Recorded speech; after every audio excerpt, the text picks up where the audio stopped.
রাসূল সাল্লাল্লাহু আলাইহি ওয়াসাল্লাম এই সাফিয়ার ঘরে তিনি দীর্ঘ সময় তিনি সেখানে অবস্থান করলেন।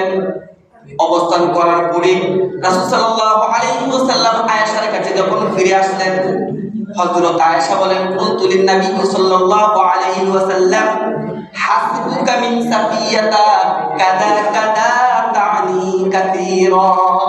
হাসবুকা মিন সাফিয়াতা কাদা কাদা তানি কাসীরা। আপনি আমার কাছে আসছেন কেন? বাতুলের করে থাকতেন। বলেন নাউজুবিল্লাহ। সতীনের উপর সতীনের একটু ফিকশন থাকে, এটাই স্বাভাবিক। ধরনের মানুষ থাকে, কিছু সংখ্যক মানুষ থাকে বুদ্ধিহীন, আর কিছু সংখ্যক মানুষ থাকে বুদ্ধিমত্তা। বুদ্ধিহীন মানুষগুলা যখন এই সমস্ত অন্যায় এবং অপরাধ করে, তখন বুদ্ধিমত্তা মানুষের, জ্ঞানওয়ালা মানুষের কাজ হলো তাদের সাথে ডাক্তারের আচরণ করা। কিসের আচরণ করা? ডাক্তারের আচরণ করা। যে আপনার শরীরে কোনো একটা ফোড়া হয়েছে অথবা টিউমার হয়েছে, আপনি যখন ডাক্তারের কাছে গেলেন, ডাক্তার কিন্তু খামসিমাইরা, বাঘের মতো খামসিমাইরা আপনার এটা ধরবে না, আস্তে আস্তে ধরবে ওই টিউমারের জায়গায় অথবা এই ক্ষতর জায়গায় চাপ দিবে আস্তে আস্তে, আর আপনাকে জিজ্ঞেস করবে যে ব্যথা পাচ্ছেন, দুঃখ পাচ্ছেন আপনি, এরকম জিজ্ঞাসা করবে। যদি বলেন যে হ্যাঁ স্যার ব্যথা পাচ্ছি, তখন কি করবে? আস্তে আস্তে, অর্থাৎ সুন্দরভাবে আপনাকে ট্রিটমেন্ট করবে। এই জন্য এরপরে যখন দেখলো যে এটা অবস্থা ভয়াবহ, এটাকে অপারেশন করতে হবে, তখন অপারেশন থিয়েটারে নিয়ে যাওয়ার পর এটা সরাসরি কাটে না, এটাকে ইনজেকশন দেয়। ইনজেকশন দেওয়ার পরে এটাকে অবশ করে আপনাকে বেহুশ করে এরপর এটা কাটে, যেন আপনি কষ্ট না পান। এই জন্য আমাদের ভূমিকা হলো যে ডাক্তারের ভূমিকা আমাদেরকে পালন করতে হবে। যারা জ্ঞানহীন মানুষ, এরা হচ্ছে মানসিক রোগীর মতো, আর যারা জ্ঞানওয়ালা এরা হচ্ছে ডাক্তারের মতো। এই জন্য এদের সাথে ডাক্তারের আচরণ করা। কেউ ভুল করলে, অন্যায় করলে, অপরাধ করলে তাকে মুখের উপর বলে দিলাম, এটা বুদ্ধিমত্তার পরিচয় নয়, এটা হচ্ছে মানসিক রোগীর পরিচয়।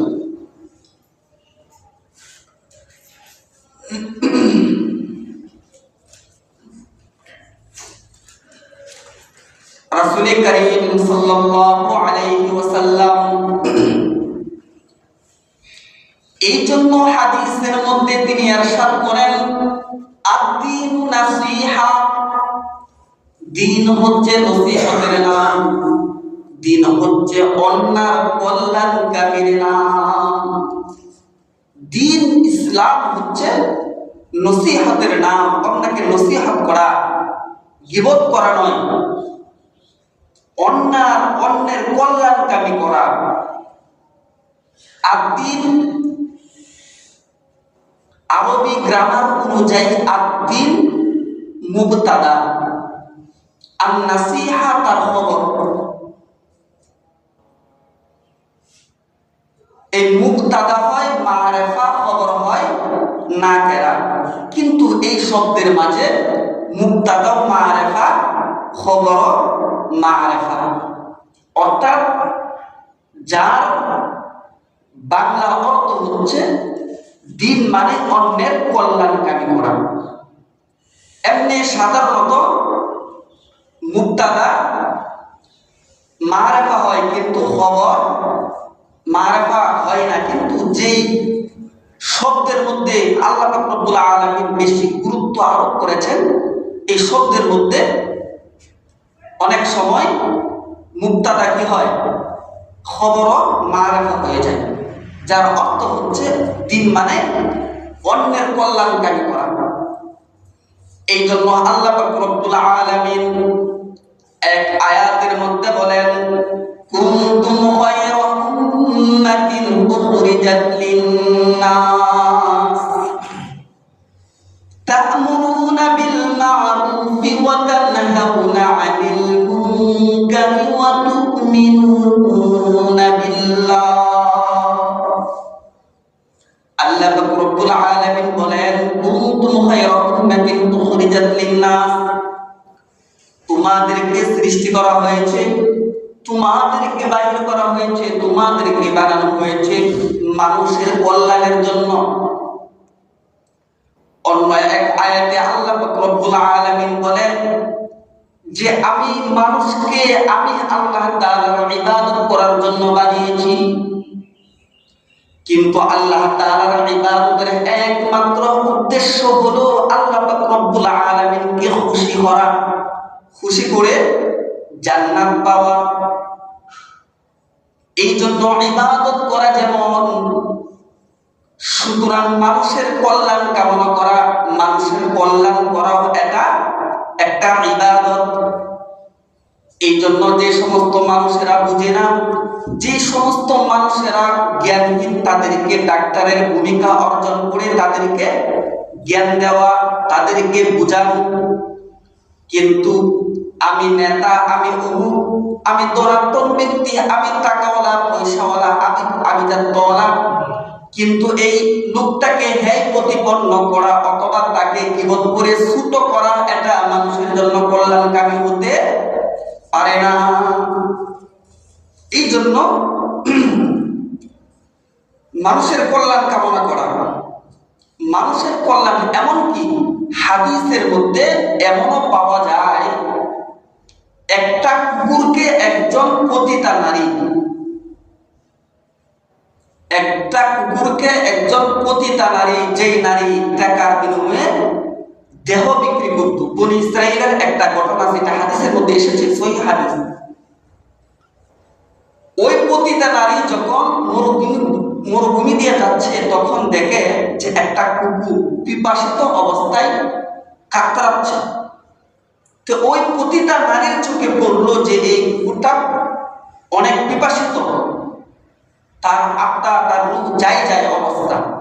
সে কি করলো, ওই নারীর পতিতা পায়ে ছিল চামড়ার মোজা, এই চামড়ার মোজার সাথে তার ওড়না বেঁধে কুয়া থেকে মোজা দিয়ে পানি তুলে ওই কুকুরকে কি করাইলেন, খাওয়াইলেন, পান করাইলেন।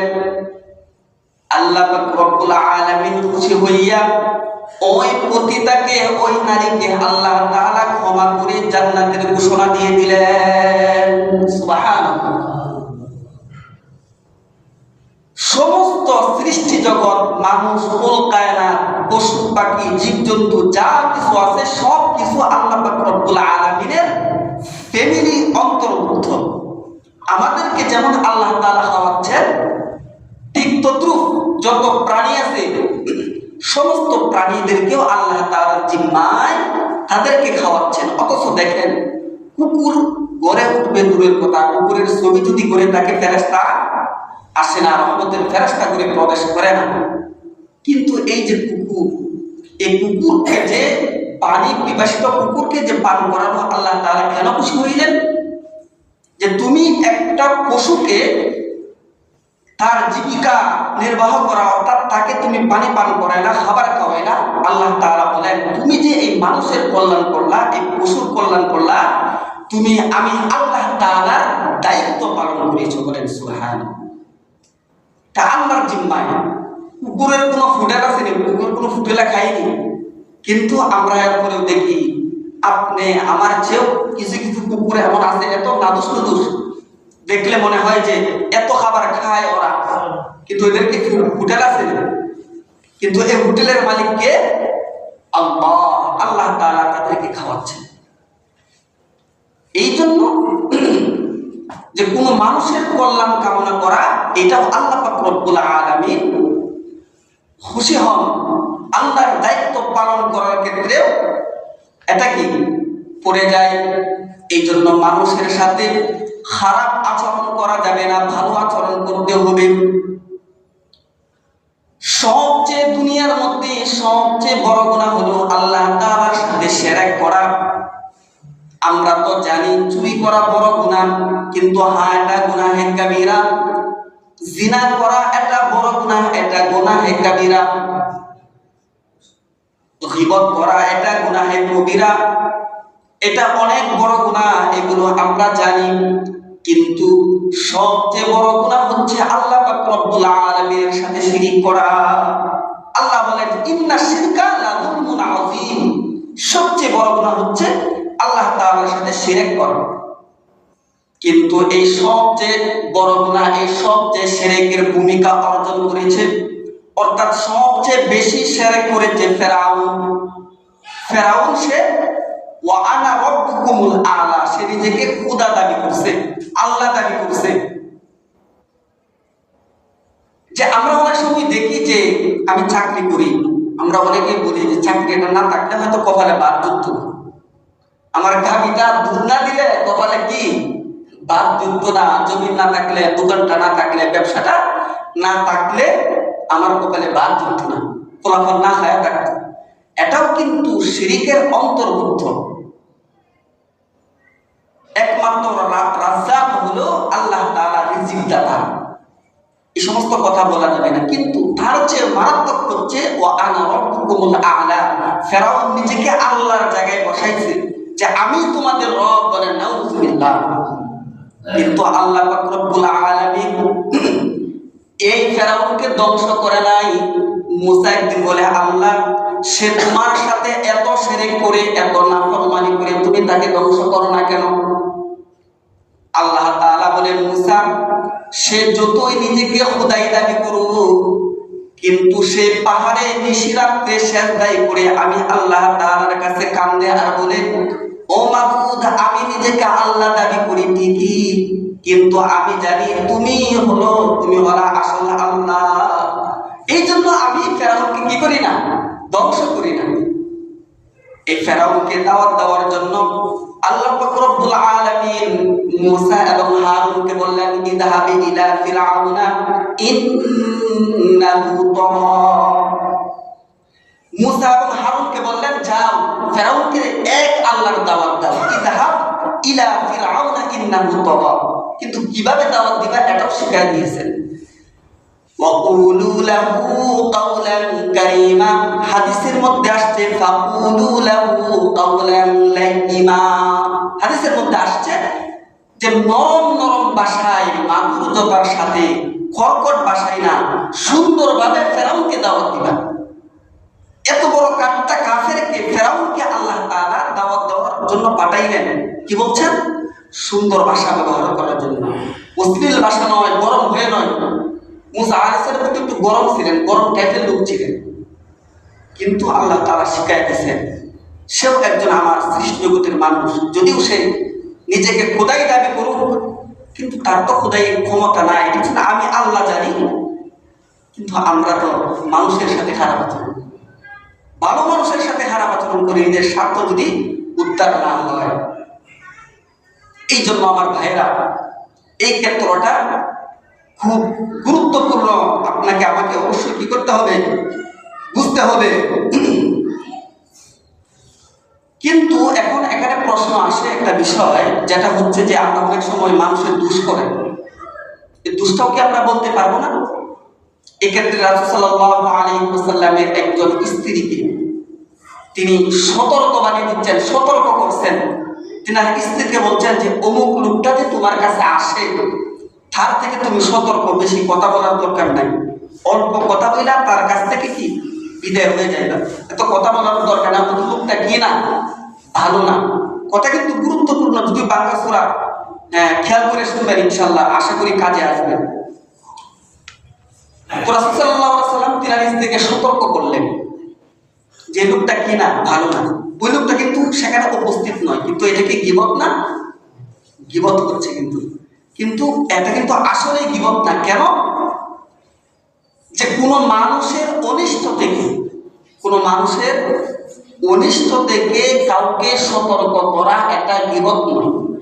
আপনার একজনের সাথে বন্ধুত্ব, কথা মনোযোগ দিয়ে শুনবেন, আপনার একজনের সাথে বন্ধুত্ব করছেন, কিন্তু এই লোকটা যে চোর এটা আপনি কি না জানেন না, কিন্তু আমি জানি। আমি বললাম যে আব্দুল করিম ভাই, আব্দুল সামাদের সাথে যে আপনি বন্ধুত্ব করেন, চলাফেরা করেন, তার থেকে সাবধান, লোকটা কিন্তু কি না ভালো না, চুর টাইপের, একদিন দেখবেন আপনার দামি মোবাইলটা নিয়ে গেছে। এই যে আমি তাকে সতর্ক করলাম, এটা গীবত নয়। একজন মানুষ মনে করেন আমার বাড়ির পাশে একটা মেয়ের বিবাহের আলাপ চলছে, মেয়েটা সম্পর্কে আমি জানি, মনে করেন আমার ভাতিজি। তো ওই লোক আমাকে খুব ভালো করেছে, এটা হুজুর খুব ভালো মানুষ, তার কাছে মেয়েটার খোঁজ খবর নিলে আমি কি সঠিক খোঁজ খবর পাবো। তা আমাকে জিজ্ঞাসা করলো যে হুজুর মিথ্যা বলবে না, সঠিকটাই বলবে। কিন্তু আমি জানি এই মেয়েটার একটা সমস্যা আছে, ডান দিকে চাইলে বাম দিকে দেখা যায় যে সে বাম দিকে চায়, চোখে একটু সমস্যা আছে মনে করেন, উদাহরণ। তো এটা আমি জানি, কিন্তু আমি এই কথাটা কিনা বললাম না। বিয়ের পরে বলবো যে হুজুরকে আমরা মনে করে জিজ্ঞাসা করেছিলাম, কিন্তু হুজুরে কি করলো না, বললো না। কিন্তু এই ক্ষেত্রে আমাকে সঠিক বলাটা এটা গীবত হবে না, এখানে সঠিক বলতে হবে। যেমন আল্লাহ পাক রব্বুল আলামিন বলেন, লা ইউহিব্বুল্লাহু আল-জাহরা বিস-সুই মিনাল কাওলি ইল্লা মান যুলিম, মিনাস সুই ইল্লা, কোন রকম খারাপ কথা, অহেতুক কথা, গীবত আল্লাহ তাআলা পছন্দ করেন না, ইল্লা মান যুলিম, কিন্তু কোন মানুষের উপরে যদি জুলুম করা হয়, অত্যাচার করা হয়, তার বিরুদ্ধে অগোচরে অথবা সামনে সামনে বলা এটা জায়েজ আছে। যেমন বিগত সরকার, আমি কেউ আবার অন্যদিকে নেবেন না, আমি নিজে রাজনীতি করি না, তবে একটা দলকে পছন্দ করি, সেটাও আমি বলবো না, ইসলামিক দল যাক।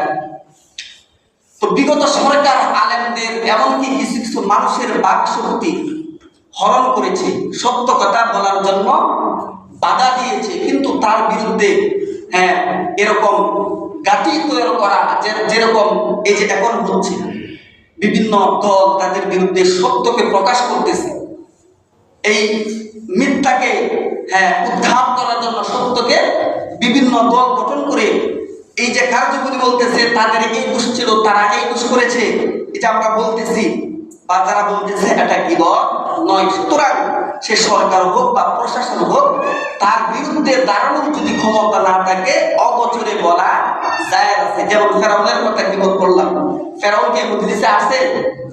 নাই, কিন্তু তার কথা বলা এটা গীবত নয়, কারণ সে তার থেকে সতর্ক করা মুসলমানদেরকে এটা ফরজে আইন, এটা একজন আরেকজন মুসলমানের উপরে এটা ফরজে আইন, এটা দায়িত্ব। যে ব্যক্তি মানুষকে দিন থেকে বিমুখ করবে, তার থেকে মানুষকে হুঁশিয়ার করা, সাবধান করা একজন মানুষের এটা দায়িত্ব, মুসলমানের কি দায়িত্ব।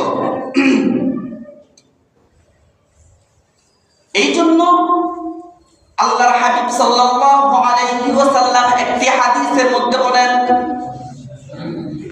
আল-গীবাতু আশাদ্দু মিনাজ জিনা, যে গীবত হচ্ছে এমন নিম্ন স্তরের এমন একটা খারাপ, যেটা জিনার চেয়ে জঘন্য। কিন্তু আমরা জানি যারা করলে মানুষ ভালো চোখে দেখে না, কিন্তু কোন বান্দা, কোন একজন পুরুষ, কোন একজন নারী যদি জিনা করলো, জিনা করার পরে আজকের ওয়াজ শুনলো, এটা মারাত্মক একটা গুনাহ, ওই পুরুষ অথবা নারী সে শেষ রাতে উঠে তাহাজ্জুদ নামাজ পড়ে আল্লাহ তাআলার দরবারে কাঁদলো, আর সে তাওবা করলো, আল্লাহ আমি ভুল করেছি, না বুঝে অন্যায় করেছি, অপরাধ করেছি, নিজের নফসের উপরে জুলুম করেছি, আর জীবনে আমি কোনোদিন জিনা করব না। রাসূল সাল্লাল্লাহু আলাইহি ওয়াসাল্লাম বলেন, ওই ব্যক্তি যদি মন থেকে, অন্তর থেকে, দিল থেকে, খাস দিলে সে তাওবা করে, আল্লাহ পাক রব্বুল আলামিনের ওই ব্যক্তির তাওবাকে কবুল করে তাকে maaf করে দিবেন। সুবহানাল্লাহ। শরাব পান করা অর্থাৎ মদ পান করা এটা গুনাহে কাবীরা, অনেক বড় গুনাহ। যারা মদ পান করে সাধারণত তাদেরকে আমরা দেখতে পারি না, ঘৃণার চোখে দেখি, কিন্তু এই যে ব্যক্তি মদ পান করে, আল্লাহ পাক রব্বুল আলামিন কাল কিয়ামতের কঠিন ময়দানে তাকে তিয়াতুল খাবার নামক পদার্থ তাকে পান করাবেন। তি নামক পদার্থ হলো জাহান্নামীদেরকে জাহান্নামের আগুনে যখন নিক্ষিপ্ত করা হবে, তাহাদের মগজগুলো গলে গলে, তাহাদের শরীরের চর্বিগুলো গলে গলে পুঁজ আকারে আকৃতি ধারণ করবে। যে ব্যক্তি মদ্যপান করবে, ওই ব্যক্তিকে আল্লাহ পাক রব্বুল আলামিন কিয়ামতের কঠিন ময়দানে ওই মালগুলো, ওই জিনিসগুলো অর্থাৎ তিনাতুল খাবার, এই পদার্থগুলো মদ্যপান করা ব্যক্তিকে আল্লাহ তাআলা পান করাবেন। কত শাস্তির কথা। কিন্তু আপনি এখানে মদ পান করেন, এই ওয়াজ শুনলেন, ওয়াজ শোনার পরে রাত্রে গভীর রাতে তাহাজ্জুদ করে আল্লাহর দরবারে কাঁদলেন, আল্লাহ আমি ভুল করেছি, আমি বুঝি নাই, তুমি আমাকে ক্ষমা করে দাও, আর জীবনে আমি কোনোদিন মদ পান করব না। নবীজি বলেন ওই ব্যক্তিকে আল্লাহ পাক রব্বুল আলামিন ক্ষমা করে দিবেন। সুবহানাল্লাহ। আপনি চুরি করেছেন, আমার মোবাইলটা চুরি করে নিয়েছেন, কিন্তু ধরা খাইছেন, আপনাকে কঠিন পিটানি দিলাম, পিটানি দিয়ে আমি ফিরে এলাম, আমার জিনিসটা আমি পাইছি, পাওয়ার পরে আপনাকে আমার কাজ হচ্ছে কি, যেহেতু আমার জিনিসটা ফিরে পাইছি, ক্ষমা করে দেওয়া, এটাও ক্ষমা হয়ে যায়। কিন্তু গীবত এমন একটা জিনিস, জিনার চেয়েও যেটা জঘন্য, যে আপনি আজকে একজনের গীবত করলেন, লোকটা মারা গেল অথবা এখানে উপস্থিত নাই, তাকে ফোনেও আপনি পাবেন না, তার কাছে যতক্ষণ পর্যন্ত আপনি ক্ষমা না চাইবেন, মাফ না চাইবেন, সাহিবাল গিনা, যখন এই ব্যক্তি যতক্ষণ পর্যন্ত আপনাকে মাফ না করবে, ক্ষমা না করবে, আল্লাহ রব্বুল আলামিন বলেন আমি আল্লাহ তাআলা তোমাকে ক্ষমা করব না।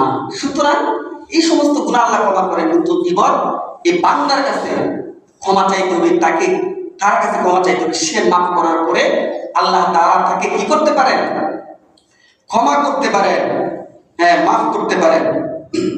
এই জন্য